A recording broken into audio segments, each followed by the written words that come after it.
ask you, as the editor of The Gamer, what's the economics of the game world now?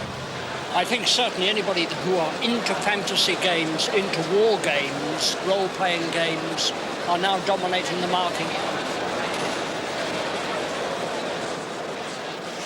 When did Dungeons & Dragons start in America? 1975, I believe. They are now a $22 million industry. So it really is one of the biggest growth areas of the leisure game market. Very definitely so, yes. And there's a lot of dollars and a lot of pounds. A lot of dollars, a lot of pounds, a lot of French francs, a lot of Deutschmarks, and so forth. In a few words, you can best liken fantasy role-playing to a cross between Let's Pretend, Cops and Robbers, and improvisational theater. In one of these games, an individual takes the role of the game master. In Dungeons & Dragons games, for example, the Dungeon Master, but the generic term is Games Master, and creates the world that the person or persons who are going to be playing the game operate in. It can be a modern-day setting, it can be a fantasy setting, a science fiction setting, future, whatever.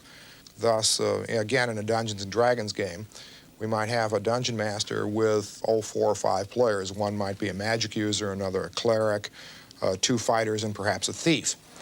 Neath the tablet's guileful form, revealed by true sight, is hid the pool envisaging the 3 glooms of might. Can I ask you how much time you spent preparing your role in this game? Well, I should say, most of the last 2 days.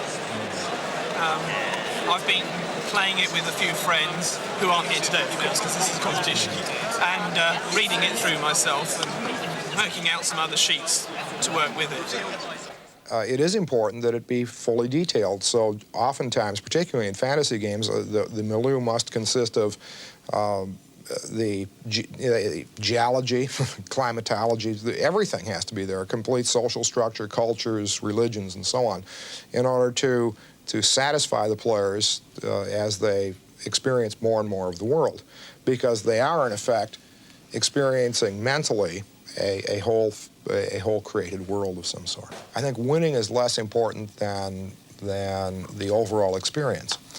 This is, after all, something that challenges the imagination and exercises the mind and creativity in problem solving.